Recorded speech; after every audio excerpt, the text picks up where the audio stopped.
Good morning class. तो आज से हम स्टार्ट करेंगे सेकेंड चैप्टर नहीं है, मतलब प्रैक्टिकल का सेकेंड चैप्टर है, that is goods and service tax. ठीक है, तो चैप्टर नंबर 5 खत्म हो गया था जनरल एंट्री। आज हम क्या स्टार्ट करेंगे, गुड्स एंड सर्विस टैक्स, जिसका नाम है GST। सभी ने ये नाम सुना होगा, सभी फेमिलियर होंगे कि नया टैक्स सिस्टम आया है जिसको हम क्या बोलते हैं, गुड्स एंड सर्विस टैक्स। ठीक है, अब ये है क्या, होता क्या है, ये आया क्यों, थोड़ी इसके बारे में बातें कर लेते हैं। गुड्स एंड सर्विस टैक्स आने से पहले बहुत सारे टैक्स अपनी कंट्री में प्रिवेल थे, चल रहे थे। ठीक है, सबके अलग अलग अपने कॉन्सेप्ट थे, अलग अलग उसके रेट हुआ करते थे और हर एक स्टेट उसको अपने हिसाब से अप्लाई करता था। गुड्स एंड सर्विस टैक्स का आने के पीछे मेन मोटिव क्या है कि जितने भी अलग अलग तरह के टैक्स सिस्टम हैं या जो टैक्स गुड्स पर लगते हैं या किसी सर्विस पर लगते हैं, उनको सबको मर्ज करके किसी एक रूफ के अंदर लाया जाए। ठीक है, तो बहुत सारे ऐसे टैक्स हैं जो सेंट्रल कलेक्ट करता है, बहुत सारे ऐसे टैक्स हैं जो स्टेट कलेक्ट करता है। ठीक है, बहुत सारे टैक्स हैं। सेंट्रल कौन सा कलेक्ट करता है, service tax central government collect करती है, custom duty central government collect करती है। स्टेट क्या कलेक्ट करता था पहले, वैट। ठीक है, बहुत लोगों ने नाम सुना होगा, वैट स्टेट गवर्नमेंट कलेक्ट करती है। Entertainment tax VAT state government collect करती है। ऑक्ट्रॉय चार्जेस कौन लेता है, स्टेट गवर्नमेंट लेती है। ठीक है, तो बहुत सारे टैक्स ऐसे होते थे जो सेंट्रल लेता था, बहुत सारे कौन लेता था, स्टेट लेता था। अब सारे टैक्स को मर्ज करके किसके अंदर ले आया गया, गुड्स एंड सर्विस टैक्स के अंदर। ठीक है, तो जितने भी सिस्टम टैक्स अलग अलग होते थे सबके किसके अंदर ले आए हम, गुड्स एंड सर्विस टैक्स को। इस गुड्स एंड सर्विस टैक्स मतलब GST को फ्रेम किसने किया, बनाया किसने था, तो इसको बनाने वाले थे डॉक्टर मनमोहन सिंह। ठीक है, जो बहुत पहले फाइनेंस मिनिस्टर हुआ करते थे और पिछले कुछ साल तक वो प्राइम मिनिस्टर भी थे। ठीक है, तो उन्होंने क्या फ्रेम किया था, गुड्स एंड सर्विस टैक्स का पूरा ड्राफ्ट उन्होंने ही फ्रेम किया था। ठीक है, अब इसको वन नेशन और वन टैक्स भी बोला जाता है। इसको वन नेशन वन टैक्स क्यों बोला जाता है, इसका एग्जाम्पल समझना, जैसे कि एंटरटेनमेंट टैक्स। ठीक है, एंटरटेनमेंट मतलब जो आप मूवीज देखने जाते हो उस पर भी टैक्स चार्ज होता है। तो अब स्टेट गवर्नमेंट एंटरटेनमेंट टैक्स लेता कौन है, स्टेट गवर्नमेंट लेती है। यूपी गवर्नमेंट हो गया तो यूपी में है तो यूपी गवर्नमेंट, महाराष्ट्र में तो महाराष्ट्र गवर्नमेंट। ठीक है, तो अब ये स्टेट का पॉइंट है कि वो उस एंटरटेनमेंट टैक्स का जो रेट है ना वो कितना रखे, कौन रखेगा, वो स्टेट गवर्नमेंट रखेगी, रिस्पेक्टिव स्टेट गवर्नमेंट रखेगी। सपोज उत्तर प्रदेश गवर्नमेंट ने रखा 20%, महाराष्ट्र गवर्नमेंट ने रखा 25%, तो रेट में डिफरेंस आ गया। ठीक है, इसी तरह हर एक स्टेट जो अपने गुड्स और सर्विस पे टैक्स लगाते थे वो अपने रेट अपने अकॉर्डिंगली डिफाइन करते थे, किस गुड्स पे कितना रेट होगा।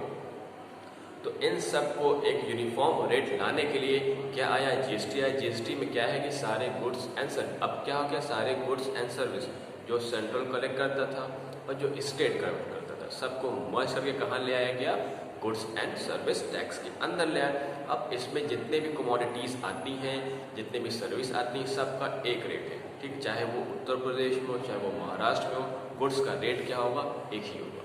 इसलिए इसको क्या बोलते हैं हम, वन नेशन वन टैक्स, एक कंट्री और एक ही टैक्स सिस्टम। वो गुड्स आप चाहे उत्तर प्रदेश में खरीदो, चाहे महाराष्ट्र में खरीदो, चाहे कश्मीर में या फिर कन्याकुमारी, कहीं भी खरीदो, टैक्स रेट आपका सेम रहेगा।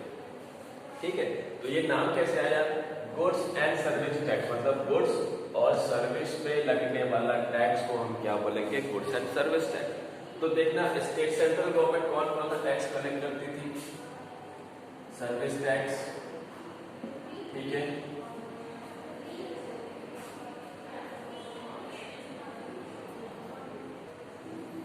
ठीक है, तो सर्विस टैक्स हो गया,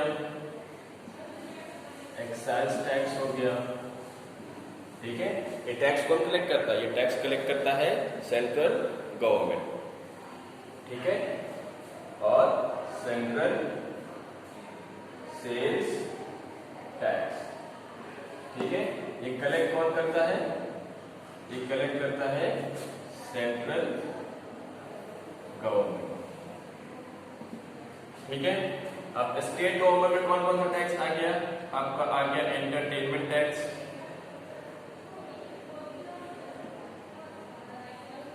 एंटरटेनमेंट टैक्स आ गया, ठीक है, परचेज टैक्स नहीं, एंटरटेनमेंट टैक्स आ गया आपका, ऑक्ट्रॉय टैक्स आ गया आपका, ठीक है, वैट आ गया आपका, ठीक। ये कौन कलेक्ट करता है? इसको कलेक्ट करता है स्टेट गवर्नमेंट, ठीक है। अब इन दोनों को मिलाकर कहां ले आया गया? गुड्स एंड सर्विस टैक्स के अंदर, जीएसटी के अंदर, ठीक है। तो सबको मर्ज करके कहां ले आए गए? गुड्स एंड सर्विस टैक्स के अंदर, ठीक। तो ये था इसको, और ये इंट्रोड्यूस कब हुआ? 24 मार्च 17 को इंट्रोड्यूस हुआ, और इसका इफेक्ट कब से आया, मतलब अप्लाई कब से होने लगा? ये अप्लाई होने लगा 1 जुलाई 2017 से, ठीक है। तो ये था आपका थोड़ा सा बेसिक सा, इसको one nation and one tax क्यों बोला जाता है? क्योंकि एक टैक्स सिस्टम पूरे कंट्री में प्रिवेल करता है, इसीलिए वन नेशन वन टैक्स बोला जाता है, ठीक है। इसको इंट्रोड्यूस करने वाले डॉक्टर मनमोहन सिंह थे, जिन्होंने बहुत ही अच्छा टैक्स सिस्टम बनाया हुआ था, जिसमें जो टैक्स रेट हुआ करते थे, वो टैक्स रेट हुआ करते थे एक तो 0%, मतलब जो बहुत ही जरूरत के गुड्स होते हैं उन पर टैक्स नहीं लगाया था, जैसे आपका मिल्क हो गया, उस पर टैक्स नहीं लगता। सेकेंड रेट था 5% का टैक्स स्लैब, कुछ कमोडिटीज से 5% के टैक्स लगते थे। फिर स्लैब रेट क्या था? 12% का स्लैब रेट, ठीक है। फिर स्लैब रेट आया आपका 18% और 28%। ये 5 तरह के स्लैब आए थे स्टार्टिंग में जब इंट्रोड्यूस हुए थे, ठीक है। तो अब ये जब टाइम बढ़ता गया, क्योंकि नया नया टैक्स सिस्टम था गुड्स एंड सर्विस टैक्स का, तो हर 6 महीने पे, 4 महीने पे, 5 महीने पे इसमें अमेंडमेंट मतलब चेंजेस आते रहे हैं, और आज भी आ रहे हैं, और कई आगे आने वाले सालों तक सिस्टम में चेंजेस आते रहेंगे। मतलब जो टैक्स सिस्टम है ना, जो टैक्स रेट है, किसी गुड्स पे आज 18% है, हो सकता हो कल उस गुड्स पे 28% हो जाए या 12% हो जाए, ठीक है। ये डिपेंड करता है गवर्नमेंट की पॉलिसी के ऊपर कि कब वो टैक्स बढ़ाएंगे, कब वो टैक्स कम करेंगे, ठीक। तो ये था आपका गुड्स एंड सर्विस टैक्स। तो आपको इसकी थ्योरी या लॉ इम्प्लीकेशन आपको नहीं जानना है, वो तो जब आप कभी बड़े होंगे तो उसमें जब लॉ बढ़ेंगे गुड्स एंड सर्विस टैक्स तब आएगा। यहाँ हम लोग को पढ़ना क्या है? यहाँ हम लोग को पढ़ना है accounting treatment of goods purchase and goods sold in relation to goods and service tax, ठीक है। चलिए, ये तो हो गया।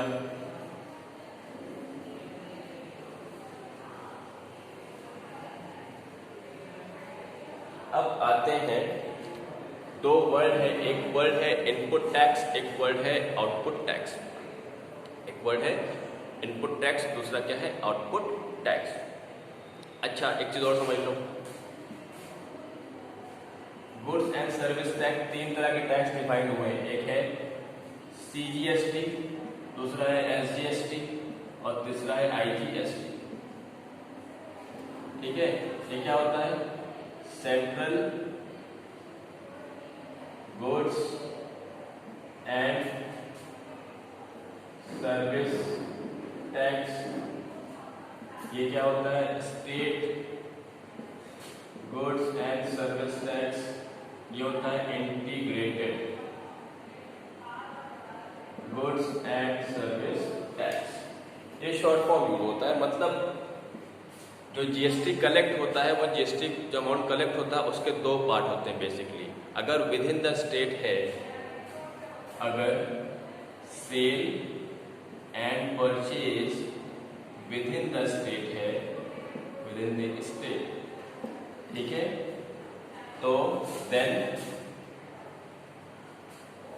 GST collected oblique paid will be classified as CGST and SGST, ठीक है। जब सेल एंड परचेज गुड्स को हम खरीद रहे हैं और बेच रहे हैं किसी स्टेट के अंदर, जैसे हमने गुड्स खरीदा मिस्टर एक्स से जो कि कानपुर में रहते हैं, हमने गुड्स खरीद लिया तो हमने टैक्स दिया होगा। हमने जो टैक्स उनको दिया, सपोज हमने गुड्स 5,000 रुपये खरीदा है, उस पर हमने 1,000 रुपये टैक्स दिया, तो जो हमने 1,000 रुपये टैक्स दिया है उसके दो पार्ट होंगे, एक कौन सा पार्ट है CGST, एक कौन सा पार्ट है SGST। मतलब 1,000 का आधा सेंट्रल गवर्नमेंट रखेगी और आधा कौन रखेगा, स्टेट गवर्नमेंट रखेगी। ठीक है, तो ये है CGST और SGST का ट्रीटमेंट। ठीक है, और अगर इंटर स्टेट हो गया, एक स्टेट से दूसरे, जैसे यूपी से दिल्ली में ट्रांजैक्शन हुई, हमने गुड्स खरीदा दिल्ली से, ठीक है, तो हमने उनको जो टैक्स दिया उसको हम बोलते हैं integrated goods and service tax. तो जब इंटर स्टेट ट्रांजैक्शन होता है परचेज से, तो उसको जितना भी टैक्स कलेक्टेड होता है उसको हम क्या बोलते हैं, IGST, और वो पूरा पैसा कौन रखता है, सेंट्रल गवर्नमेंट रखती है। ठीक है,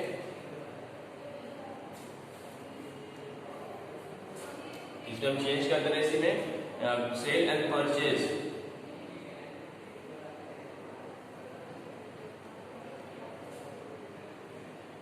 इंटर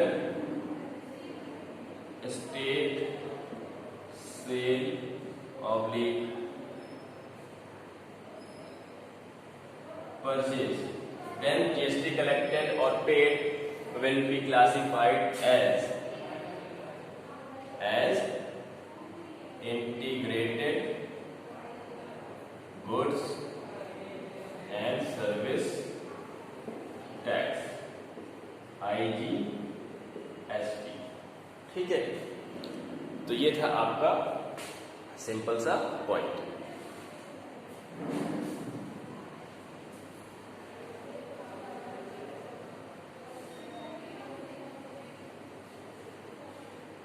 अब एक चीज और मुझे बताना है, इनपुट टैक्स क्या होता है और आउटपुट टैक्स क्या होता है।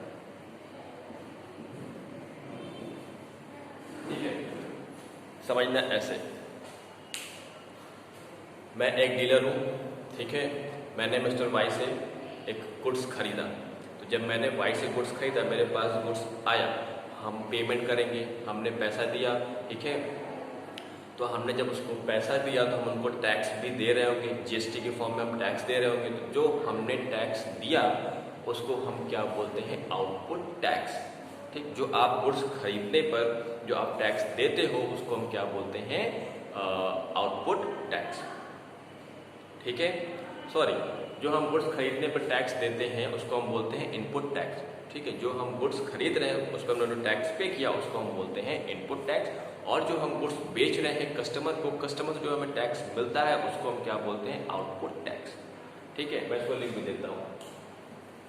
इनपुट टैक्स क्या होता है, टैक्स पेड ऑन परचेज।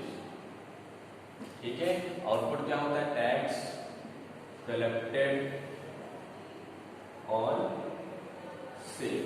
हमने गुड्स खरीदा, उस पर जो टैक्स पे किया उसको हम क्या बोलते हैं, इनपुट टैक्स, और हमने जो गुड्स बेचा उस पर जो टैक्स आया उसको हम क्या बोलते हैं, आउटपुट टैक्स। अब इसमें काम कैसे होता है ठीक है, इसमें देखो काम कैसे होता है। मैं एक डीलर हूँ, ठीक है, मैंने मिस्टर एक्स से गुड्स खरीदा, 1,000 रुपये का मैंने गुड्स खरीदा और उनको मैंने 500 रुपये क्या दिए, 1,000 रुपये गुड्स खरीदा, मैंने उनको 200 रुपये टैक्स दिए, 2 रुपये टैक्स दिए, जो मैंने टैक्स दिया उसको हम क्या बोलेंगे, इनपुट टैक्स। ठीक, मैंने टैक्स दिया हुआ ना, इनपुट टैक्स हुआ। ठीक, अब मैंने जो 1,000 रुपये गुड्स मैंने खरीदा था उसको मैंने किसको बेचे, कस्टमर को बेच दिया। कितने का बेचा, मैंने उसको 1,500 रुपये का बेच दिया। अब मैंने उससे जो टैक्स कलेक्ट किया वो कितना कलेक्ट किया, 300 रुपीज़। बात समझ में आई। जब मैंने गुड्स खरीदा था तो मैंने टैक्स दिया था, कितना दिया, 200 रुपये। अब मैंने गुड्स बेच दिया, जो टैक्स लिया है वो कितना है, 300 रुपये। दिया कितना, 200, लिया कितना, 300। गवर्नमेंट को कितना देंगे, 300 मैंने लिया कस्टमर से।